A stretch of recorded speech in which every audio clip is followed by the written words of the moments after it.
If I said I was always a good Christian, I'd be lying.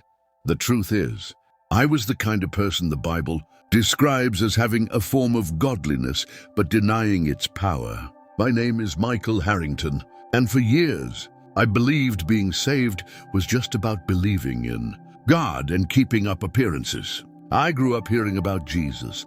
My mother was a woman of prayer, the kind who cried during worship and spoke about miracles as if they were as real as daylight. My father, a strict and disciplined man, made sure we went to church every Sunday. I was surrounded by faith, but I was never transformed by it. At 18, I left home to study business. College life pulled me even further from spiritual things. I still said I believed in God, but it was convenient. I didn't want to deny my parents' faith, but I also didn't want it to interfere with my plans. So I started negotiating with God. I believe in you, but I need to focus on my career first. I'll dedicate myself later. But later never came. Time passed.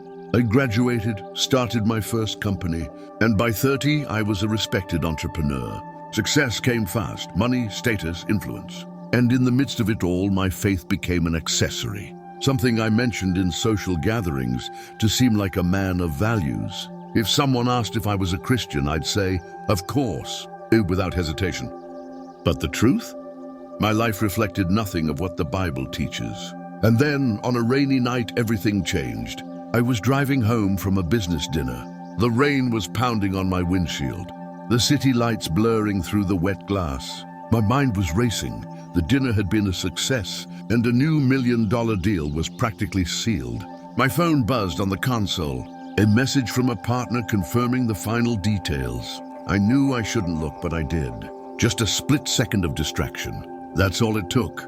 The sound was deafening. Tires screeching, metal crashing, glass shattering. My body slammed against the steering wheel, and everything went white. An unbearable pain tore through my chest. I wanted to breathe, but I couldn't. The car spun, and it felt like everything was happening in slow motion. And then, silence. I don't know how much time passed. First, there was relief, like something heavy had been ripped away. The pain was gone. The noise disappeared. I opened my eyes and saw my body. It was there inside the destroyed car, lifeless, covered in blood. I tried to breathe, but I realized I didn't need to anymore. I wasn't cold. I wasn't hot, just light. I was there, but I wasn't. What was happening? Then I felt it. The ground beneath me seemed to vanish, and a dragging sensation took over. A cold, cutting chill ran through me, if I even had a spine anymore. Something was pulling me, like an invisible force was yanking me away. I looked up and saw a dark sky, darker than any night I'd ever seen. And suddenly, the silence became deafening. I was falling. Not like a body in free fall, but slowly, like I was being sucked into something I couldn't see. The fear was absolute. Not just fear, terror. Something was wrong, very wrong. And then a light. At first, it was just a distant point, weak, almost imperceptible. But as I was dragged deeper into the darkness, the light grew. It wasn't blinding. It didn't burn, but its presence was overwhelming. It brought something I hadn't felt in a long time: peace. The darkness seemed to tremble. The invisible forces loosened their grip. And then I stopped falling. I was floating. The darkness dissolved, and I began to see a golden landscape indescribable. And then I saw him, Jesus. His face was impossible to describe. Love, justice, mercy, authority, all at once. My soul recognized him before my mind could process it. His presence was like fire, consuming everything false in me. And he spoke, "Michael, why are you afraid?" He showed me my life, every moment, every choice, every sin. I wanted to argue, to explain, but there was nothing to say. I had called myself a Christian, but my heart was far from him.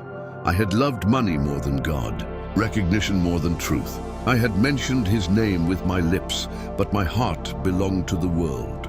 And then I was back. The pain returned like an electric shock. My eyes opened to the bright lights of a hospital. My wife was there crying, holding my hand. "You woke up," she said. But I knew something had changed. I had died. I'd seen what comes after, and I knew I was brought back for a reason.